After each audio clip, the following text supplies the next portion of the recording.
Në dhomën e ngushtë të Drejtorisë së Sigurimit të Shtetit, në katin e dytë të ndërtesës gri në zemër të Tiranës, një njeri me uniform blu të errët zgjati dorën drejt dosjes së verdhë. Ai hapi faqen e fundit, lexoi emrin e shkruar me bojë të zezë, Edi Luarasi, dhe pa ngurruar, pa asnjë shenjë emocioni në fytyrën e tij të ftohtë sigur, vuri firmën e tij në fund të dokumentit. Një firmë e thjeshtë, vetëm 5 gërma. Por ato 5 gërma vendosën më shumë se një vendim administrativ. Ato vendosën fatin e gruas që e gjithë Shqipëria e donte, që e gjithë Shqipëria e admironte, që shkëlqente në skenën e teatrit kombëtar, që ishte ikona e një brezi të tërë. Ai njeri me uniform nuk e njihte personalisht Edi Luarasin, nuk ishte qenë kurrë në shfaqjen e saj, por ai e dinte saktësisht çfarë po bënte. Kush ishte ky njeri?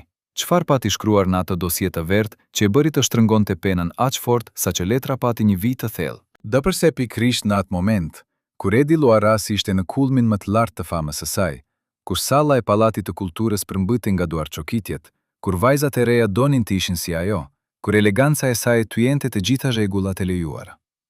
A e dinin shqiptarët se çdo herë që shihnin buzëqeshjen e saj në skenë, pas perdes luhej një lloj e frikshme? A e dinin se ekzistonte një listë e shkruar me dorë ku emrat e artistëve shqiptarë ndaheshin në 2 kolona, të lejuar dhe të ndaluar? Dhe a e dinin se emri i Ediut kaloi nga kolona e parë në të dytën, jo për shkak të talentit të saj, por për shkak të diçkaje shumë më të errët?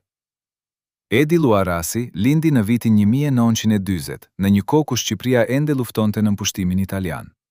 Ajo u rrit në Tiranë në një familje të thjeshtë, me biografia të pastra, pa asnjë njollë në dosjet e tyre të sigurimit. Por edhe kjo nuk do të mjaftonte, sepse në Shqipërinë e asaj kohe nuk mjaftonte të ishe i pafajshëm. Duhej të ishe i padukshëm. Ve Edi Luarasi nuk ishte kurrë e padukshme.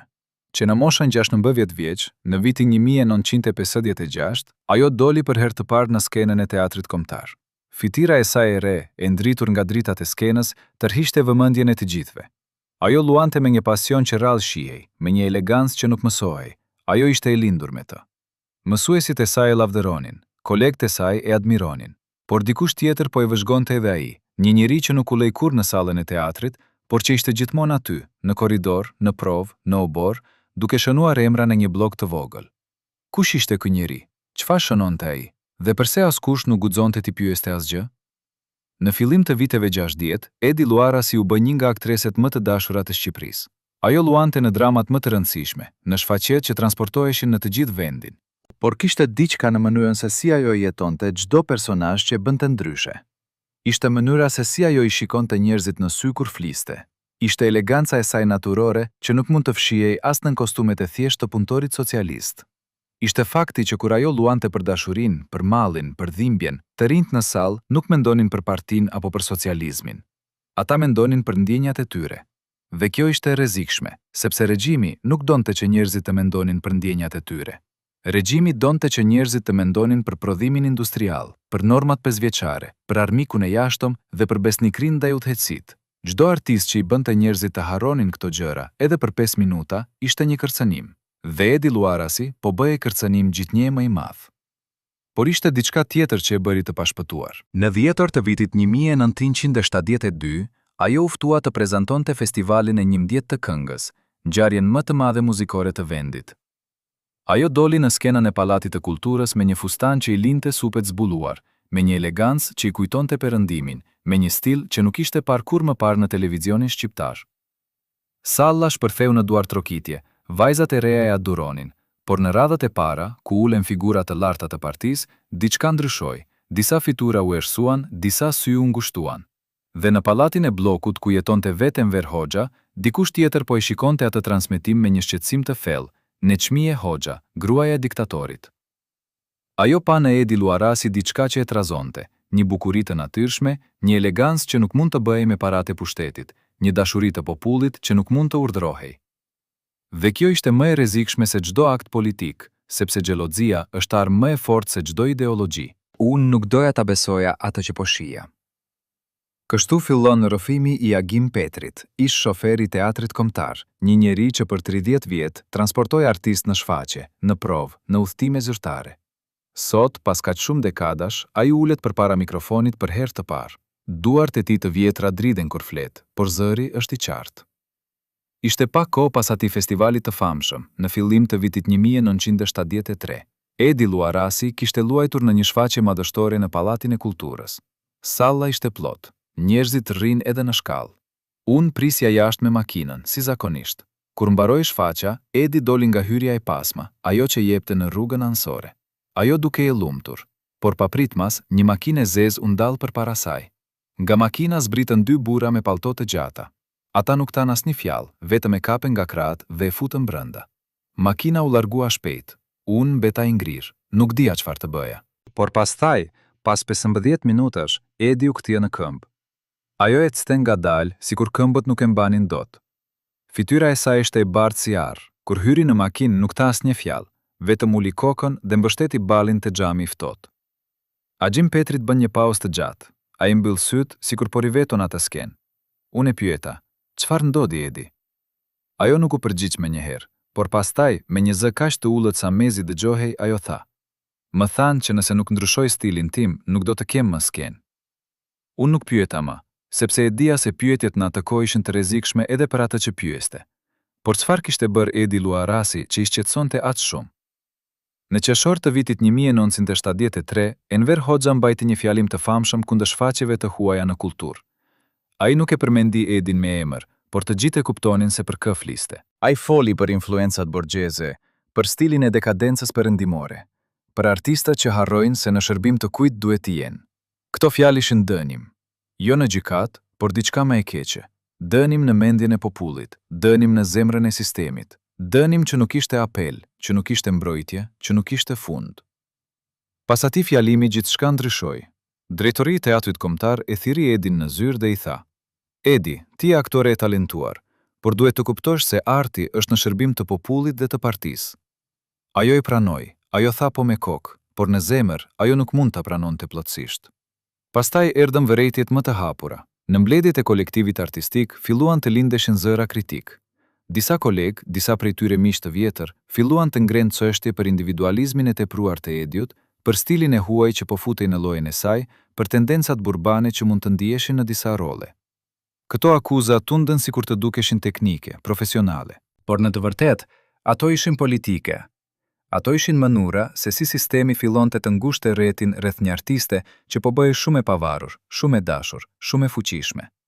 Dhe fuqia në duart e një gruaje të bukur ishte gjëja e fundit që regjimi donte. Por pyetja mbetet: kush po drejtonte këtë fushat?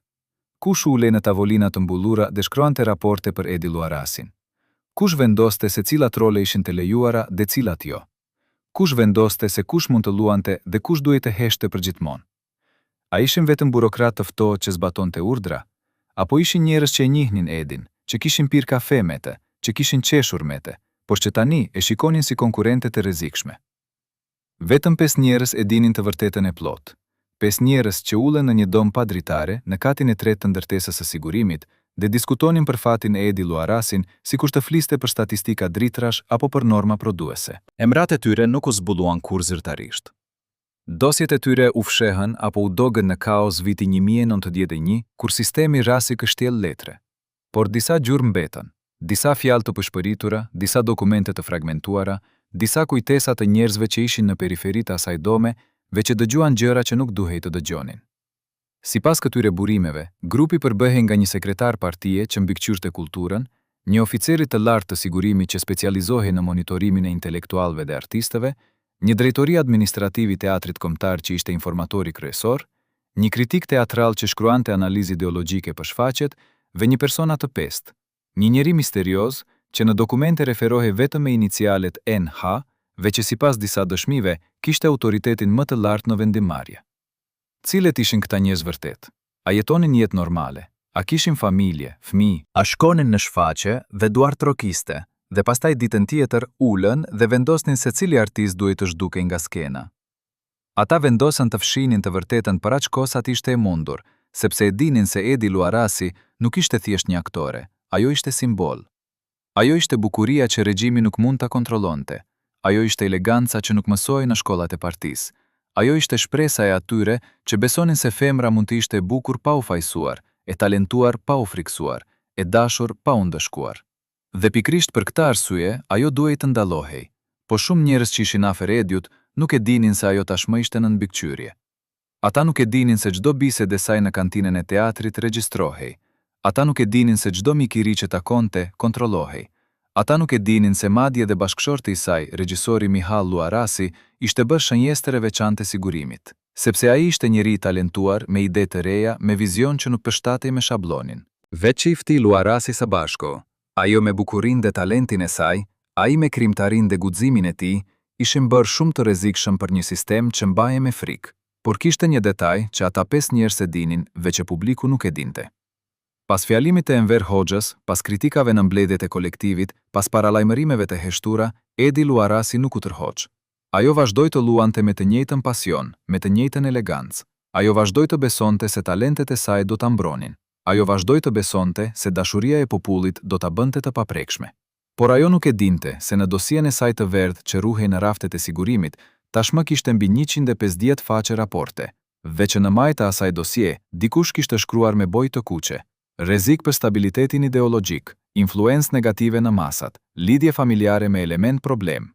Ky element problem ishte bashkëshorti i saj, Mihal. Dhe në shkurt të vitit 1974, kur Edi mendonte se më e keqja kishte kaluar, erdhi goditja që do ta thërmoste jetën e saj. Një mëngjes në orën 5:30, Mihal Luarasi u arrestua.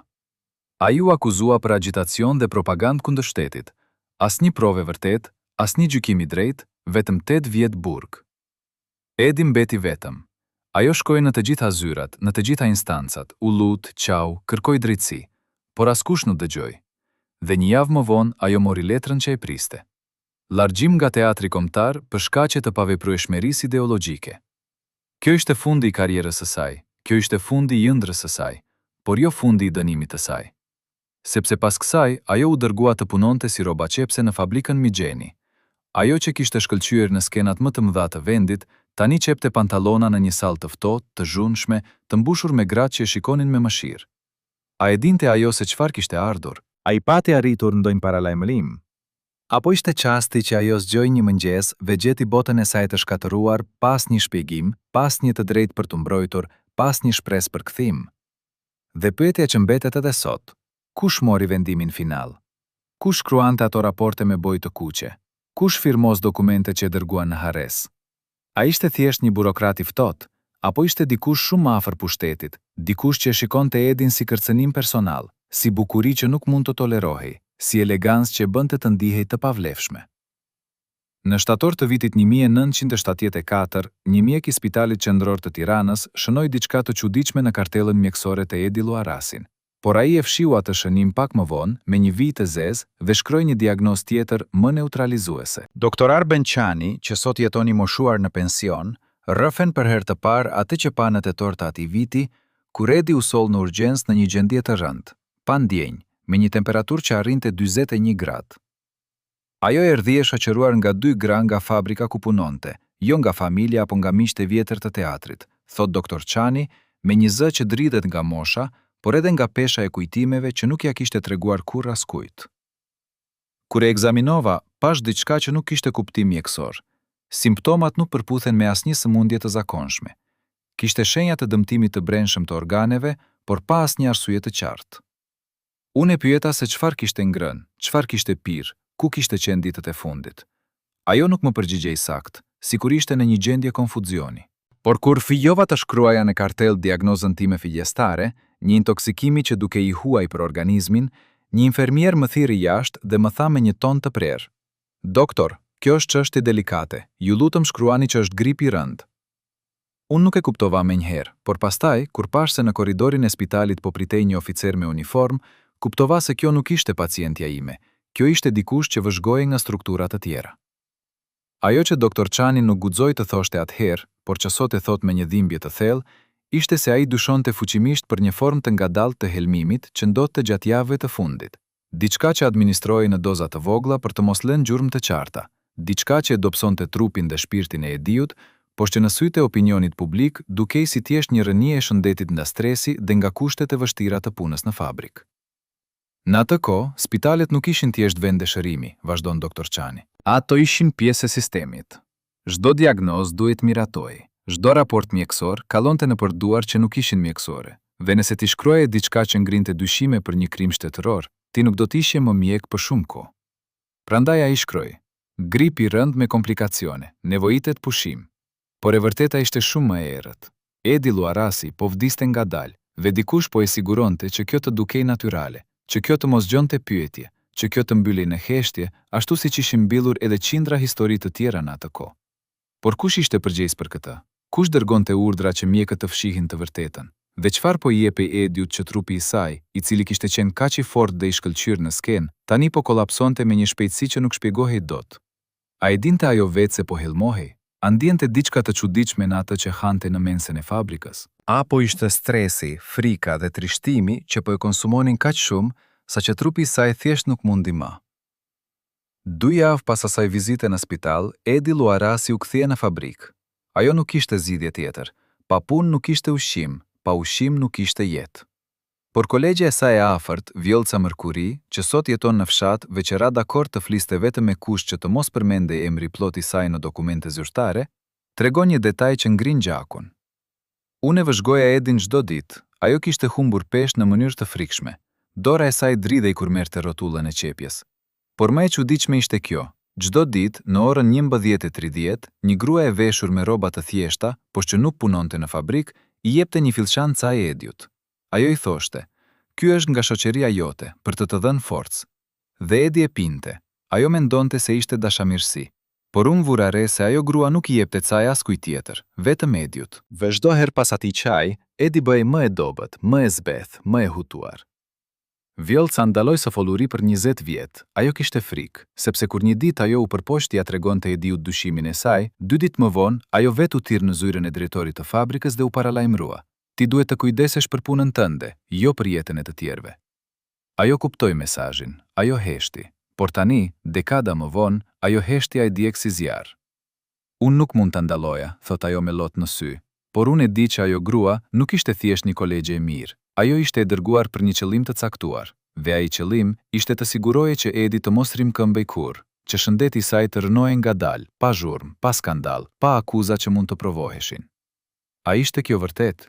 A ishte Edi Luarasi viktime një programi sistematik për ta shkatëruar fizikisht dhe psikologjikisht? A ekzistonte një listë njerëzve që duhet të eliminoheshin jo me plumba, por me helmim të ngadalt, me dobësim të vazhdueshëm, me izolim total derisa trupi dhe mendja tyeshin përfundimisht? Në një dhomë të vogël në banesën e vjetër të familjes Luarasi, pas murit të veshur me një tapiseri të trash, në vitin 1995, vajza e Ediut, Elona Luarasi, gjeti një kuti metalike që nëna e saj kishte fshehur me kujdes të madh. Elona, që atëherë ishte vetëm 30 vjeç, kishte jetuar gjithë jetën në hijen e historisë tragjike të prindërve të saj. Ajo nuk ishte folur kur publikisht për atë që kishte gjetur, por në vitin 2020, pas shumë kërkesash në historian dhe gazetar, ajo ra dakord të hapte atë kuti përpara dëshmitarve dhe të tregonte për mbajtjen e saj. Brenda kutis kishte disa letra të vjetra, një ditar të shkruar me shkrim dore dhe diçka që askush nuk e priste, një kaset audio e vjetër e mbështjell në një copë leckë të verdhur. Unë nuk e dija se çfarë ishte kjo kaset, thot Elona me një zë që mezi mbahet. Por kur e dëgjova për herë të parë, kuptova se nëna ime kishte regjistruar diçka që ajo donte të mbetej si provë, si dëshmi, si kërkesë e fundit për drejtësi. Në atë kaset dëgjoi zëri i Ediut, i dobët, i tyjeshëm, i mbushur me dhimbje. Ajo fliste si në një bisedë me vetveten, si në një letër që nuk do t'i dërgohej kur dikujt, por që duhej thënë sepse heshtja ishte bërë e padurueshme. "Unë e di se po më ndiqen", thoshte zëri i Ediut në atë regjistrim. "Unë e di se çdo fjalë që them dëgjohet nga dikush tjetër. Unë e di se madje edhe në fabrik, midis vajzave që qep mroba, dikush po raporton çdo bisedë time. Por çfarë kam bërë unë? Kam dashur të luaj, kam dashur të jem e bukur, kam dashur të jap gëzim njerëzve. A është kjo krim? A është kjo tradhti?" Pastaj zëri i saj ndërpritej nga një të qartë të mbytur dhe pas pak vazhdonte. "Ata më kanë marrë gjithçka. Kanë marrë bashkëshortin tim, kanë marrë punën time, Kanë marrë emrin tim, por më e keqja është se tani po më marrin edhe shpresën. sepse unë nuk shoh më kthim, unë nuk shoh më dritë dhe nuk e di sa më mbetet." Elona ndal regjistrimin dhe shikon me sy të lagur në kamer. Kjo kaset u regjistrua në prill të vitit 1978, 3 muaj para se gjendja e nënësime të përkeqësohej përfundimisht. Ajo e kishte fshehur pas një kutie librash që askush nuk i prekte. Ajo kishte dashur që dikush, dikur, të dëgjonte këtë, që e vërteta të mos mbullohi. Por për 30 vjet, kjo kaset qëndroi aty, në heshtje, sepse unë nuk isha guximin të flisja, sepse edhe pas rënies së regjimit, frika mbeti. Por çfarë rëndësie ka kjo kaset sot? Ajo është provë, është dëshmia më e fortë se Edi Luarasi e dinte që po shkatërohej nga jashtë, jo nga brenda. Ajo e dinte që nuk ishte sëmundje natyrale. Ajo e dinte që dikush kishte vendosur ta shkatëronte. Por kush? Në ata kaset, ka një moment ku Edi përmend një takim që pati në shkurt të vitit 1977, 2 muaj para arrestimit të bashkëshortit të saj.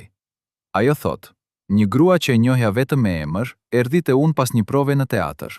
Ajo më tha, Edi, ti je bukur, por bukuria jote po bëhet armiq. Njerëz të fuqishëm po flasin për ty, jo si për aktore, por si për kërcënim. Nëse ke mundesi, largo, shko larg, mos qëndro këtu. Unë e pyeta, cilët njerëz? Ajo tha, njerëz që nuk mund t'i sfidosh, njerëz që kur duan diçka e marrin, dhe ata duan ty jashtë. Unë nuk e besova plotësisht atëherë, por tani e kuptoj. Tani e kuptoj që ajo grua po më jepte paralajmërimin e fundit. Por kush ishte ajo grua? Emri i saj nuk thuhet në kaset. Por sipas disa kërkimeve që Elona bëri vite më vonë me ndihmën e historianëve, dyshohet se ajo grua ishte një sekretare e lartë e drejtorisë së kulturës. Dikush që kishte akses në takime të mbillura, veç e dëgjonte biseda që nuk ishin për veshat e zakonshëm. Disa burime, të pakonfirmuara por të besueshme, tregojnë se kjo grua pati tentuar të ndihmonte disa artistë të tjerë gjatë asaj periudhe, duke u dhënë sinjale të fshehta për rreziqe që po vinin. Por ajo vetë nuk mundi të bënte më shumë, sepse pozita e saj ishte e brisht dhe çdo veprim i hapur do ta kthente edhe atë në viktimë. Pra, edhe brenda sistemit kishte njerëz me ndërgjegje. Po, por ndërgjegja pa fuqi është vetëm dëshmi e impotencës. Dhe pyetja që ngre ky regjistrim është kjo. A e dinin të gjithë atë që po ndodhte? A ishin të gjithë pjesëmarrës aktiv, apo disa ishin thjesht spektator të friksuar që heshtin për të mbijetuar? Dhe nëse dikush fliste, nëse dikush bënte sikur nuk e shikonte, a e bënte atë bashkëfajtor apo viktim? Në rastin e Ediut, shumica zgjodhen heshtjen, dhe heshtja u bë një formë tjetër vdekjeje. Në muajin maj të vitit 1978, Edi Luarasi nuk shkoi në punë për 2 javë rresht. Askush nuk e kërkoi, askush nuk erdhi ta vizitonte.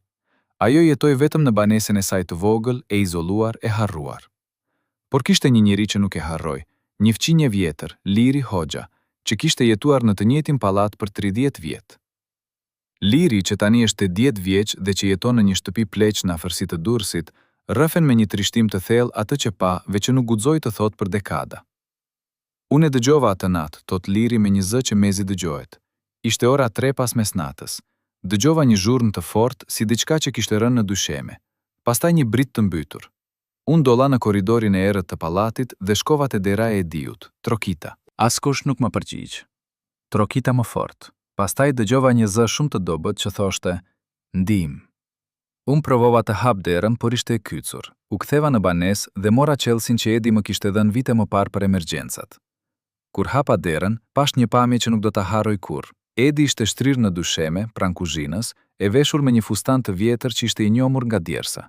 Fitura e saj ishte e bardhë si leck. Duart e saj i kishin gjurmë të kuqe, sikur kishte përpjekur të kapej diku, por kishte rrëshqitur. Unë e mora në krah dhe e çova në shtrat. Ajo nuk mund të fliste shumë, por më tha vetëm këto fjalë. Dikush më ka shitur. Lirin dal dhe mbyll syt. Unë e pyeta, kush Edi? Kush të ka shitur?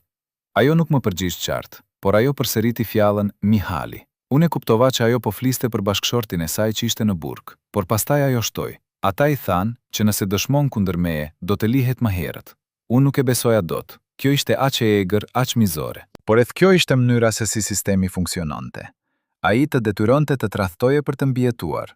Dhe nëse ti tradhtoje, ai të liste të jetoje me atë ndërgjegje të ndar, me atë faj që të hante përgjithmonë. Por a ishte e vërtet? A e kishte tradhtuar Mihal Luarasi, bashkëshorti i saj, gruan e tij, për të marrë një lehtësim në dënimin e tij? Të dhënat zyrtare nuk e konfirmojnë dot qartë këtë, por në dosjete deklasifikuara pjesërisht të sigurimit, ekziston një raport i datës 20 gusht vitit 1977, ku shkruhet: Subjekti ML ka treguar gatishmëri për bashkëpunim në këmbim të reduktimit të dënimit. Ai ka pranuar të jap dëshmi për prejardhjen familjare të bashkëshortes dhe për lidhjet e saj me elemente problematike. Nëse ky dokument është autentik, dhe shumica e historianëve besojnë që është, atëherë përgjigja është po. Mihal Luarasi, në presionin e burgut, në torturën psikologjike që nënkuptonte ose tradhtim ose vdekje të ngadaltë, zgjedhi të flasë. Dhe fjalët e tij u përdorën si justifikim për ta shpërsuar masat ndaj Ediut. Kjo është tragjedia më e madhe e kësaj historie. Jo vetëm se sistemi e shkatërroi Edin, por e bëri këtë duke i detyruar njeriun më të afërt të saj ta tradhtonte. Kjo është forma më mizore e ndëshkimit, sepse nuk lë vetëm dhimbje fizike, por shkatëron besimin, dashurinë, shpresën. E lë një jetë të ndarë mes asaj që ishte dhe asaj që mbeti. Liri vazhdoi të kujdesej për Edin për javët që pasuan. Ajo i çonte ushqim, i çonte ujë, i çonte barna të pakta që mund të gjente, por ajo e pa qartë se Edi po dobësohej. Çdo ditë ajo bëhej më e heshtur, thot Liri. Ajo nuk ankohej, nuk qante më, thjesht humbte. Trupi i saj po zhdukte, por edhe shpirti i saj po largohej. Një ditë unë i thash, Edi, ti duhet të luftosh, nuk mund të dorëzohesh. Ajo më pa me sy që ishin plot dhimbje dhe më tha: Liri, ti nuk e kupton. Kur të marrin gjithçka, kur të marrin dinjitetin, kur të marrin identitetin, lufta nuk ka më kuptim. Sepse edhe nëse fitosh, ti nuk je më ti. Këto fjalë mbeten të gdhendura në kujtesën e Lirit për gjithë jetën, sepse ato tregonin jo vetëm dhimbjen fizike, por shkatërrimin total të shpirtit. Dhe kjo ishte qëllimi i vërtet i sistemit, jo thjesht të ndëshkonte, por të thërmoste identitetin e njeriut. Ta bënte të besonte që nuk kishte më vlerë, që nuk kishte më emër, që nuk kishte më të drejtë të ekzistonte si ai që ishte dikur. A mund ta kuptojmë ne sot që jetojmë në kohë ku liria e shprehjes konsiderohet e natyrshme, atë lloj shkatërrimi? A mund ta kuptojmë çfarë do të thotë të jesh kaq i dashur nga publiku dhe pastaj të fshihesh në historia sikur të mos kishe ekzistuar kurrë? A mund ta kuptojmë dhimbjen e një gruaje që pa veten të reduktohet nga ikona e një brezi në një numër në kartën e punës së një fabrike, në një emër që fshihej nga listat e teatrit, në një histori që rrëfehej vetëm në përshpëritje të friksuara? Në arkivat e Bankës Kombëtare të Shqipërisë, në një dosje të harruar që nuk u hap për gati 50 vjet, ekziston një dokument i papritur që ngreh pyetje të rënda mbi fatin e pasurisë së Edi Luarasit dhe të bashkëshortit të saj. Ky dokument, i zbuluar rastësisht nga një arkivist në vitin 2018 gjatë një procesi digitalizimi, tregon se në dhjetor të vitit 1977, në fillim të vitit 1974, pak para arrestimit të Mihalit, në llogarinë bankare të çiftit Luarasi, kishte një shumë që sot do të ekuivalente me rreth $160.000 amerikan, një pasuri e madhe për standardet e asaj kohe, e grumbulluar nga vitet e suksesit artistik, nga shfaqjet, nga kontributet në festivale, nga shpërblime shtetërore që u jepeshin artistëve të shquar. Por vetëm disa muaj më vonë, në vjeshtën e vitit 1974, kur Edi ishte tashmë e izoluar plotësisht nga jeta publike dhe e detyruar të punonte në fabrik, kur Mihali vuante dënimin në buxhet e thella të veriut, ajo llogari ishte tërësisht e zbrazur. Në dokumentin zyrtar të Bankës Kombëtare shkruhej vetëm kjo frazë ftohtë: llogaria e mbyllur për shkaqe administrative. Fondet e transferuara sipas urdhrit të autoriteteve kompetente. Asnjë nënshkrim i Ediut, asnjë kërkesë e paraqitur prej saj, asnjë njoftim që ishte dhënë paraprakisht. Thjesht një urdhër që erdhi nga lart, që u zbatua pa diskutim, që u mbyll pa shpjegim. Kush dha atë urdhër? Cilat ishin ato autoritete kompetente që kishin pushtet të mbyllnin llogarinë bankare të një qytetari pa pëlqimin e tij? Dhe më e rëndësishmja, ku shkuan ato para? Historiani i ekonomisë Artan Puto, që ka studiuar sistemin financiar të kohës së diktaturës, shpjegon se në atë periudhë ekzistonte një mekanizëm i fshehtë që quhet konfiskimi administrativ pa gjyq, një procedurë që lejonte drejtorinë e sigurimit në bashkëpunim me Ministrinë e Financave të bllokonte dhe të transferonte fondet e individëve që konsideroheshin armisë të popullit apo elemente problem në fonde speciale që administroheshin drejt për drejt nga strukturat e partisë. Ky sistem nuk ishte i kodifikuar në ligjet zyrtare, por funksiononte me efikasitet të frikshëm. Nuk ishte apel, nuk ishte avokat, nuk ishte gjykat, thot Puto. Ti zgjoheshe një mëngjes dhe gjithçka që kishe kursier për 30 vjet ishte zhdukur, dhe nëse pyetje, mund të përfundoje në qeli pranë atij që sapo ta kishin marrë parat. Por në rastin e Ediut kishte diçka më të errët, sepse sipas dëshmish së një ish punonjësi të Bankës Kombëtare, që pranoi të fliste vetëm me kusht të anonimitetit të plot, ai kujtonte se në datën e saktë kur llogaria e Ediut u zbraz, një person me pushtet të lartë në hierarkinë e partisë kishte blerë një shtëpi të re në zonën e bllokut, zonën ekskluzive ku jetonin vetëm elita e pushtetit, dhe se sipas të dhënave që qarkullonin brenda bankës, çmimi i asaj shtëpie përputet pothuajse me saktësi me shumën që kishte në llogarinë e çiftit Luarasi. Unë nuk mund të them emrin, thot burimi anonim, por ai person ishte dikush që kishte lidhje të drejtpërdrejta me Drejtorinë e Sigurimit dhe me Ministrinë e Kulturës. Ai ishte njëri prej atyre që vendosnin se cilët artistë duhej të shpërbleheshin dhe cilët duhej të ndëshkoheshin. Dhe në atë kohë të ndëshkosh nuk do të thoshte vetëm të heqe punën apo të burgosje. Do të thoshte të zhënoj ekonomikisht, të lije pas një mjet mbijetese, që ti të mos kishe asnjë mundësi të riktheheshe, asnjë shpresë të rilindeje. Pra pasuria e Ediut dhe e Mihalit, ajo pasuri që kishin fituar me djersën e tyre, me talentin e tyre, me jetën e tyre të përkushtuar ndaj artit, u zhduk në kushte të dyshimta, duke përfunduar sipas dëshmive në duar të atyre që pretendojnë të mbronin interesat e popullit. Dhe kjo vjedhje nuk ishte vetëm ekonomike, ishte dhe simbolike, sepse duke e lënë Edin pa asnjë pasuronj, sistemi po i thoshte: ti nuk ke të drejtë të kesh asgjë, ti nuk ke të drejtë të jesh dikush, ti je asgjë. Por pyetja që ngre ky dokument është kjo: nëse dikush kishte guximin të vjet paratë e një artiste të njohur, sa shumë të tjerë u vodën në heshtje, sa familje u shkatërruan ekonomikisht pa asnjë shpjegim, dhe sa prej atyre parave përfunduan në xhepat e atyre që bërtis më së shumti për moralin socialist dhe për barazinë e klasave. A e dini ju që jetuat në atë kohë, se çfarë doste me parat tuaja? A e dini se pasuria juaj mund të zhdukte në qast, pa gjyq, pa provë, pa mbrojtje? Për herë të parë pas 25 vitesh heshtjeje absolute, Vera Kolla, gruaja që në vitet 78 punonte si pastruese në ndërtesën e Drejtorisë së Sigurimit të Shtetit, vendosi të thjej heshtjen dhe të tregojë atë që pa me sytë e saj në një natë të prillit të vitit 1978. Vera, që sot jeton në një banesë të vogël në periferi të Tiranës dhe që vuan nga sëmundje të rënda pasojë e stresit dhe e frikës së grumbulluar gjatë dekadave, ra dakord të jap këtë dëshmi vetëm pasi vajza e saj e bindur se e vërteta duhet thënë para se të jetë tepër vonë. Unë fillova të punoj si pastruese në atë ndërtesë në vitin 1976, tregon Vera me një zë që dridhet. Unë nuk kisha arsim të lartë, por kisha nevojë për punë. Ata më thanë që nëse pranoja të punonja atje, do të kisha pagesë më të mirë se në vendet të tjera, por që duhet të nënshkruaja një dokument ku betoheshe që asgjë nga ajo që shikoja apo dëgjoja aty brenda nuk do ta përmendja kurrë. Unë nënshkruaja, sepse nuk kisha zgjidhje tjetër. Por ajo që pash aty, ajo që dëgjova, më ndjek çdo natë. Që kur, ajo ndalon, mbush mushkërit me ajër dhe vazhdon. Një natë, ishte ora 9:30, unë po pastroja korridorin e katit të dytë. Në fund të korridorit kishte një zyrë që zakonisht ishte e kyçur dhe ku hinin vetëm oficerë të lartë. Por atë natë dera ishte hapur pak dhe unë dëgjova zëra të lartë. Njëri prej zërave ishte ai një gruaje që po kërkonte diçka me zë të përlotur. Ajo thoshte: ju lutem, kthemi dokumentet, ato janë të mia, ato janë e vetmja provë që unë kam ekzistuar. Dhe një zë mashkullor i ftohtë si akulli u përgjigj: ti nuk ke nevojë për prova, ti nuk do të ekzistosh më. Vera thot se ajo i njohu menjëherë zërin e gruas. Ishte Edi Luarasi. Unë e kisha parë në shfaqje kur isha e re, dhe zëri i saj ishte unik. Edhe kur ishte i dobët, edhe kur ishte i thyer, atë zë nuk mund ta ngatëroje me asnjë tjetër. Ajo thot se qëndroi aty e ngrirë duke dëgjuar bisedën që vazhdonte. Oficeri i tha Ediut se të gjitha letrat e saj personale, certifikatat e shfaqjeve, dokumentet e punës, fotografitë zyrtare, gjithçka që provonte karrierën e saj artistike, ishin konfiskuar dhe do të shkatëroheshin. Ne po e pastrojmë historinë, tha oficeri, dhe ti nuk ke vend në të. Pastaj Vera dëgjoi diçka që e tronditi edhe më shumë. Oficeri shtoi: nëse ti tenton të flasësh me dik, nëse ti tenton të kërkosh ndihmë, do të sigurohemi që edhe vajza jote të humbas mundësinë për arsim. Ajo nuk do të hyjë kurrë në universitet, ajo do të përfundojë në fusha pune sikur ti.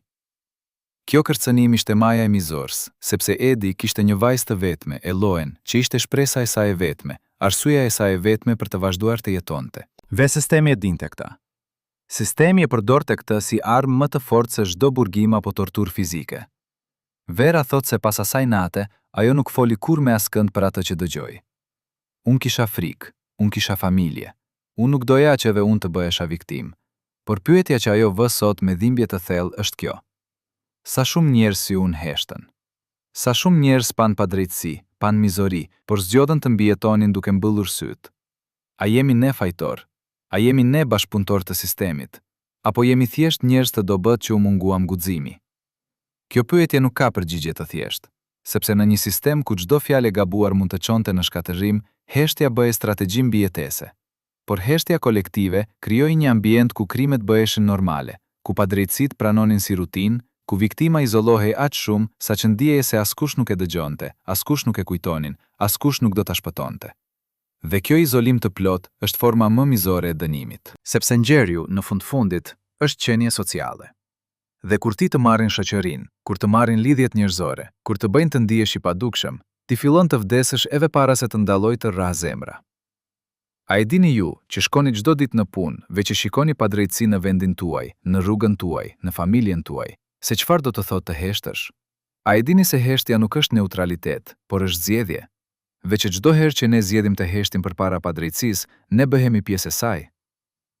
Në shtator të vitit 1979, Edi Luarasi nuk jetonte më në banesën e saj zyrtare në Tiranë. Ajo ishte transferuar në një apartament të vogël, të lagësht, në katin përdes të një pallati të vjetër në skajin e qytetit, larg qendrës, larg teatrit, larg jetës që kishte njohur dikur. Fqinjet e rinj nuk e njihnin. Ata e shikonin si një grua të moshuar, të dobët, që dite rrallë në shtëpia, që ecte me hap të ngadalt, që fliste vetëm kur ishte e nevojshme.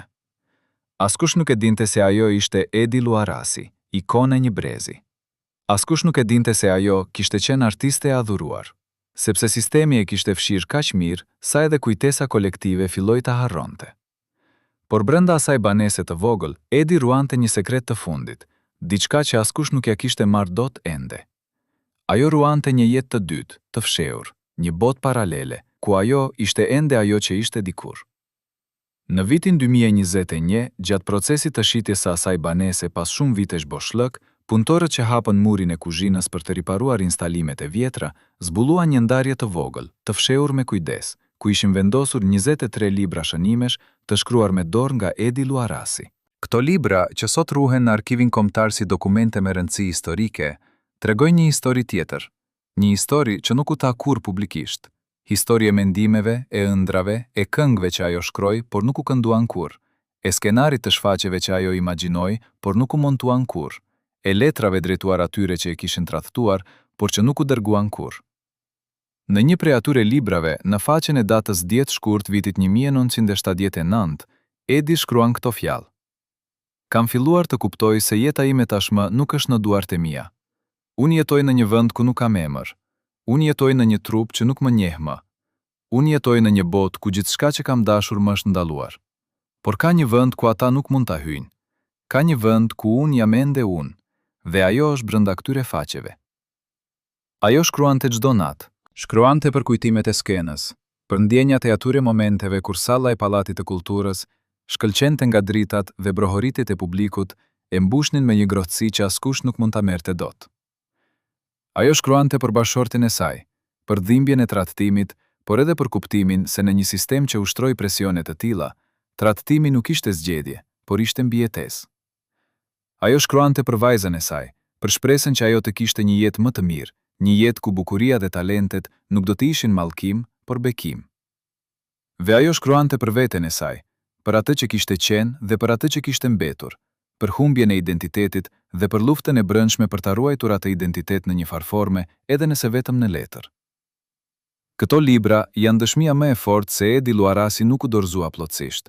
Ajo vuajti, ajo u thye, ajo humbi shumë gjëra, por ajo ruajti shpirtin e saj të fundit në faqet e atyre librave. Dhe sot, kur i lexojmë ato faqe, ne nuk shohim thjesht viktimat e një sistemi mizor. Ne shohim fuqinë e shpirtit njerëzor që refuzon të fshihet plotësisht edhe kur gjithçka e jashtme është shkatërruar.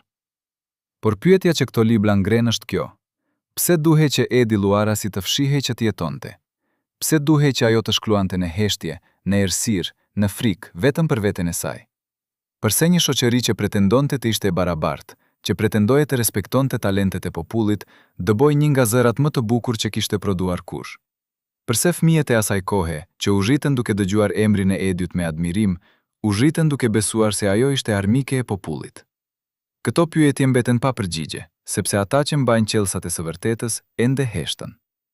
Shqipëria humbi një talent të pashembullt kur zhduku nga skenat një zë të tillë, kur fshiu një bukuri të tillë, dhe më e rëndësishmja, kush mban përgjegjësinë për këto krime?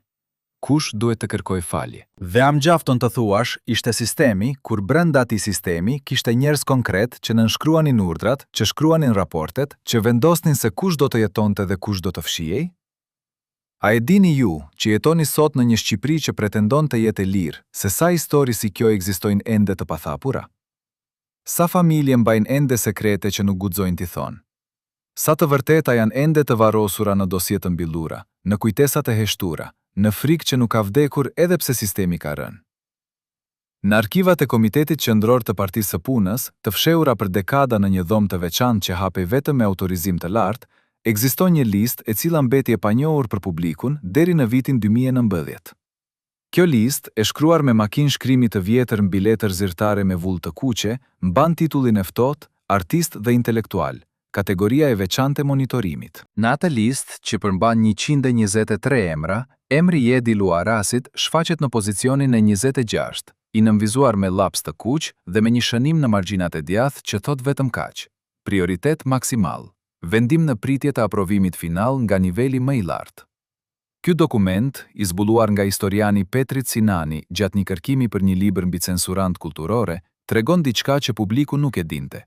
Shkatërimi i Edi Luarasit nuk ishte as rastësi, as pasojë një vendimi lokal. Ishte rezultati një plani të qëllimshëm që filloi në nivelet më të larta të pushtetit dhe që u zbatua me precizionin e një operacioni ushtarak.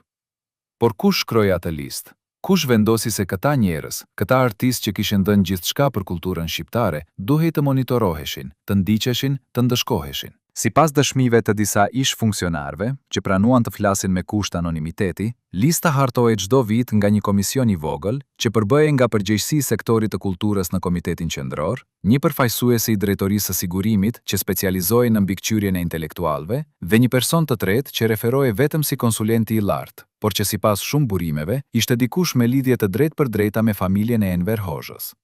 Ky person i tretë mbetet mister edhe sot. Emri i tij nuk shfaqet në asnjë dokument zyrtar, por në disa letra të brendshme që u shkëmbenin me zyrtarëve të lartë, ai referohej me iniciale që përmendëm më parë, NH.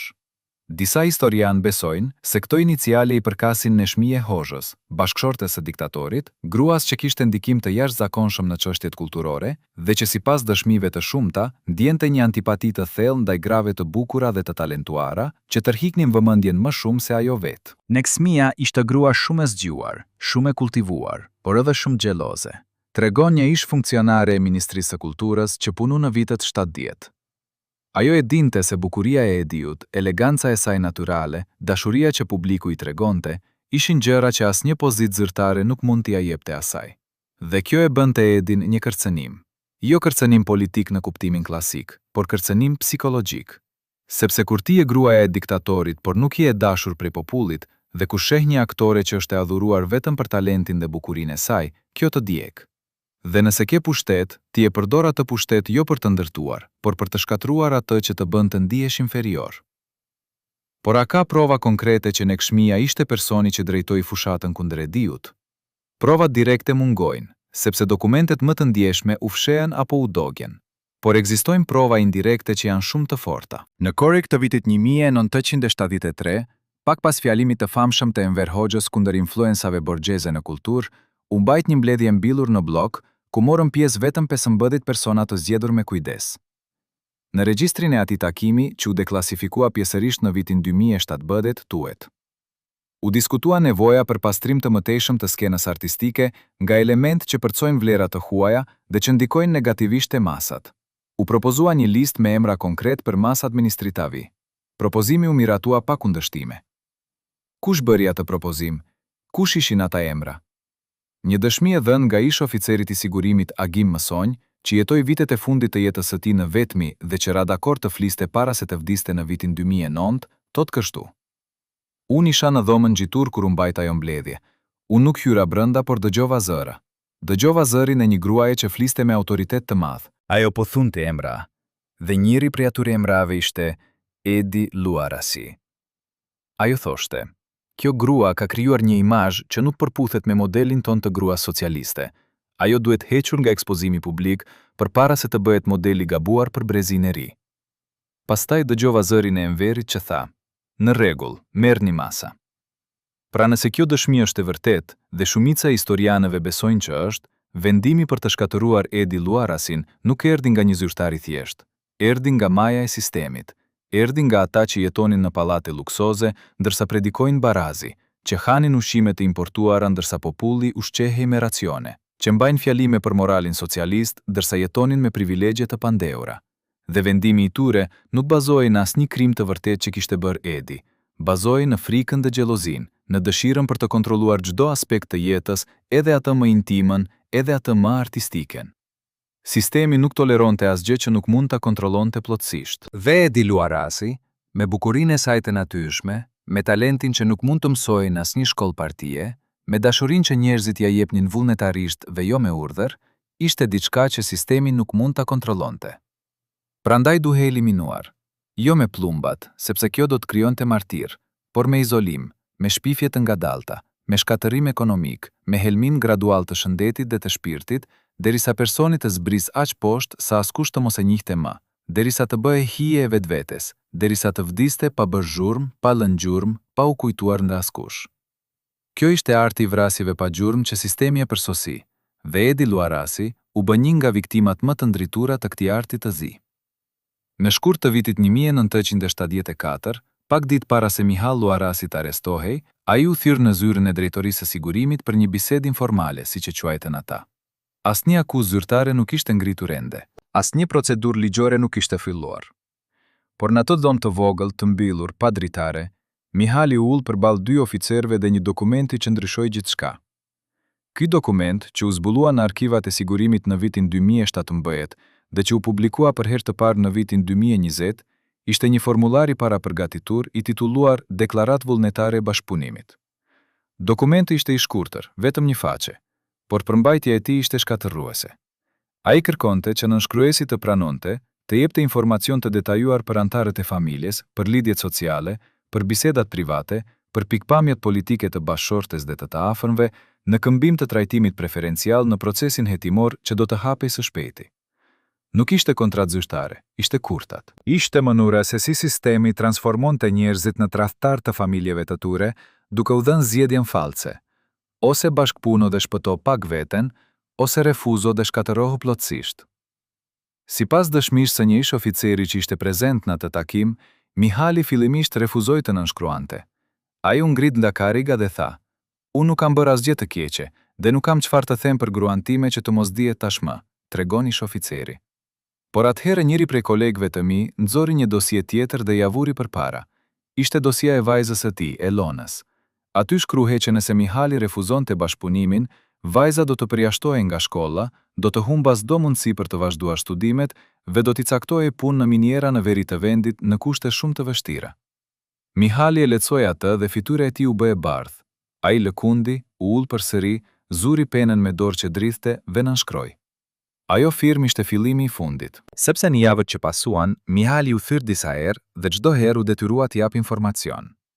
Ai tregoi për biseda që kishte pasur me Edin, për frustimet e saj artistike, për ndjenjat e saj ndaj kufizimeve që i viheshin, për mendimet e saj kritike ndaj disa vendimeve kulturore.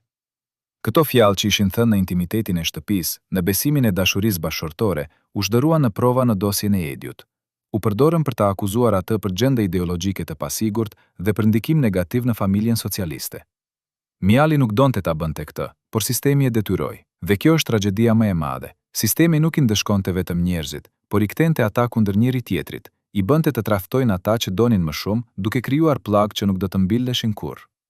Por çfarë ndodhi me Mihalin pas kësaj? Ai u arrestua megjithatë.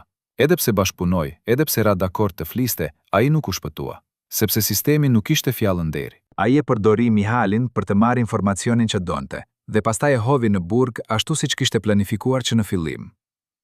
Mihali vuajti 8 vjet në burgje të ndryshme në kushte të rënda, të izoluar nga familja, duke jetuar me fajin dhe me dhimbjen e asaj që kishte bërë.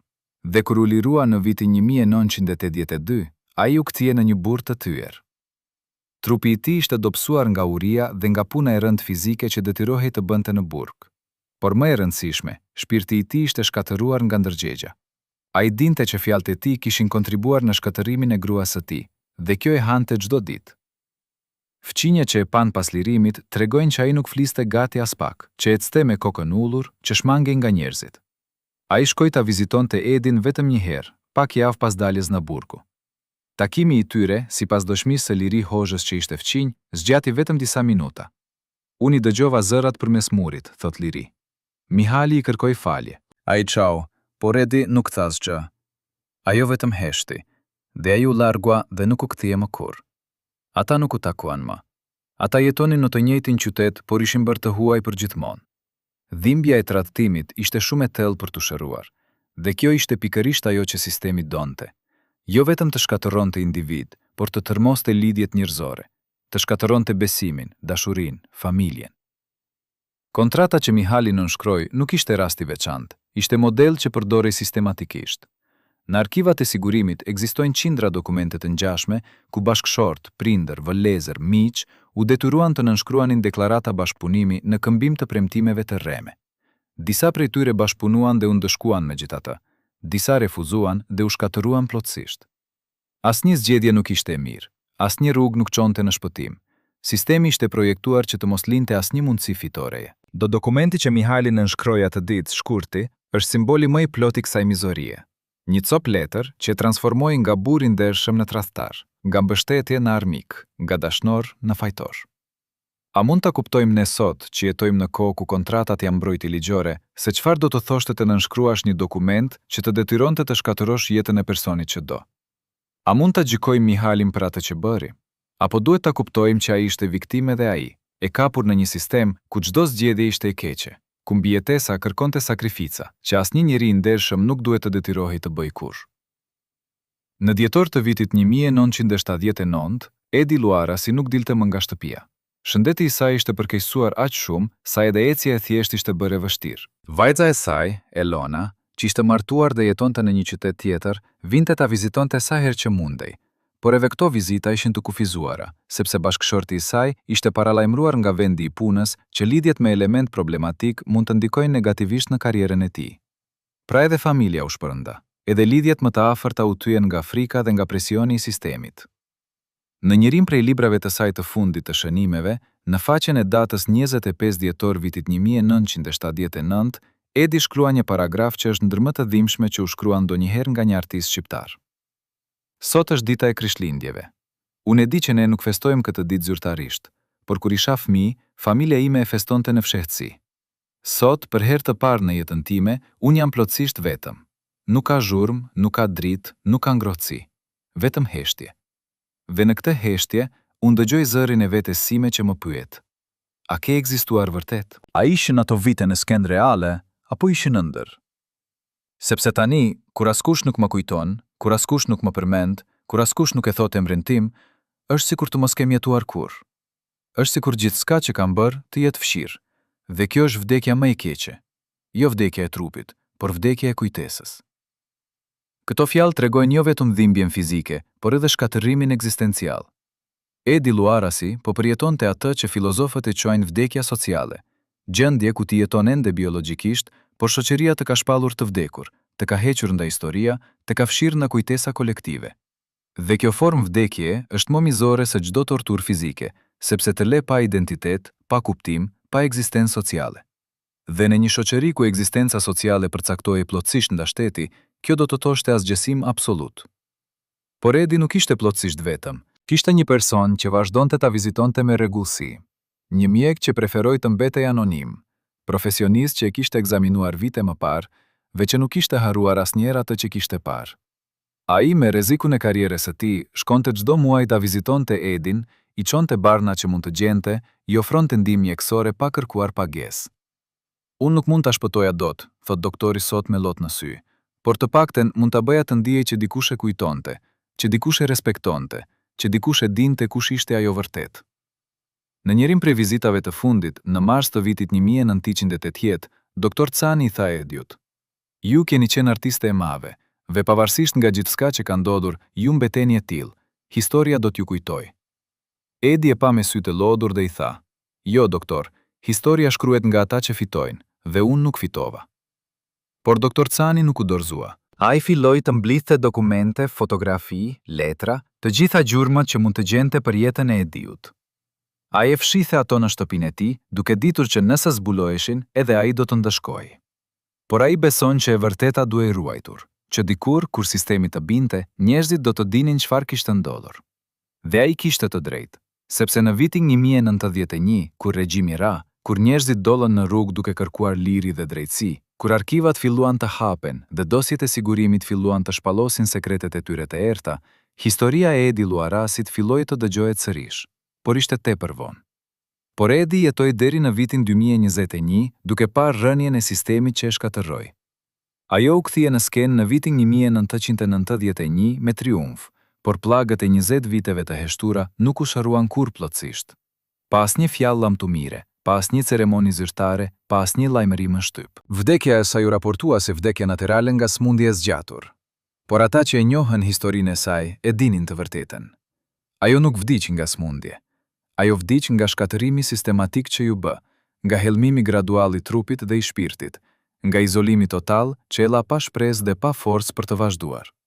Ajo vdiq nga një sistem që e urreu sepse ishte e bukur, e talentuar, e dashur. Dhe kjo është krimet që nuk harohen kurrë.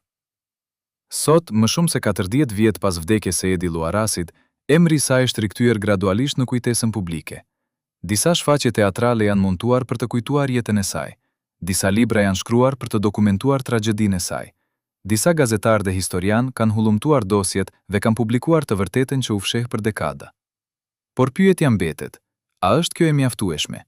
A mjafton të kujtohen viktimat kur ata që i shkatëruan vazhdojnë të jetojnë pa u ndëshkuar? Sepse nga 5 njerëzit që ulen në atë dhomë padritare dhe që vendosën fatin e Ediut, asnjë nuk u gjykua kurrë.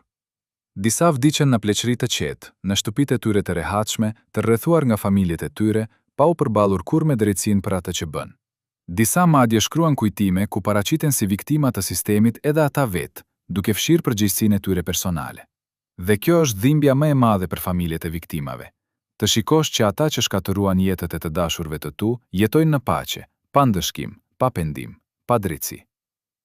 Neshmia Hoja, gruaja që sipas shumë dëshmive kishte rrohu kyç në shkatërimin e Ediut, jetoi deri në vitin 2020, në moshën 99 vjeç. Ajo nuk kërkoi kurrë falje, ajo nuk pranoi kurrë përgjegjësinë. Ajo mbajti intervista ku akuzoi të tjerët, por kurrë veten. Dhe kur vdiq, disa media e trajtuan si figurë historike, duke harruar mirat jetë që u shkatëruan në sundimin që ajo ndihmoi të mbajë. Kjo është padrejtësia që vazhdon edhe sot. Oficerët e sigurimit që shkruan raportet, që ndiqnin artistët, që detyronin njerëzit të tradhtojnë familjet e tyre, shumica prej tyre nuk u ndëshkuan kurrë. Disa vazhduan karrierat në administratën e re, disa marr pensione shtetërore derisa vdiqën në pleqëri. Dhe kjo është mesazhi më i rrezikshëm që mund t'i dërgojmë brezit të ri, që krimet mund të mbeten pa ndëshkim, që padrejtësitë mund të harrohen, që viktimat mund të fshihen ndërsa fajësit jetojnë në paqe. Por ka edhe shenja shprese, sepse sot, fal punës së gazetarëve të guximshëm, të historianëve të ndershëm, të familjarëve që refuzojnë të heshtin, e vërteta po del në dritë. Emri i Edi Luarasit po shkruhet përsëri në librat e historisë, jo si armike e popullit siç pretendoi sistemi, por si viktime një regjimi mizor që u urreu sepse ishte bukur, e talentuar, e dashur. Dhe ndoshta kjo është drejtësia e vetme që mund të vijë tani, që kujtesa të rikthehet, që e vërteta të thuhet, që brezat e rinj të dinë çfarë ndodhi, që asnjë artist, asnjë njeri të mos duhet të kallojë ndonjëherë përsëri atë që kalloi Edi Luarasi. Sepse kur ne harrojmë historinë, ne rrezikojmë ta përsërisim atë. Dhe kur ne heshtim përpara padrejtësisë, ne bëhemi bashkëfajtor të saj. Historia e Ediut nuk është vetëm historia e një artiste të shkatëruar. Është historia e një kombi që humbi një pjesë të shpirtit të tij. Është historia e një sistemi që preferoi ta shkatëronte bukurinë sesa ta festonte atë. Është historia e një tragjedie që nuk duhet harruar kurrë. Miq të dashur, ne ju pyesim sot, si e shikoni ju historinë e Edi Luarasit? A ishte ajo viktime një sistemi të pagjykueshëm, apo duhej të kishte mundësi të luftonte më shumë? A mban përgjegjësi vetëm sistemi, apo edhe njerëzit konkret që zbatuan urdhra, veç që nënshkruan dokumente, duhet të jenë përballur me drejtsinë? Dhe më e rëndësishme, a e kujtoni ju këtë emër në qytetin tuaj, në familjen tuaj? A u treguan prindrit tuaj për Edi Luarasin, apo edhe ata heshtën nga frika që nuk vdiq edhe pas rënies së sistemit? Faleminderit që na dëgjuat, dhe mos harroni, historia nuk shkruhet vetëm nga fituesit, shkruhet edhe nga ata që guxojnë të flasin kur të tjerët heshtin.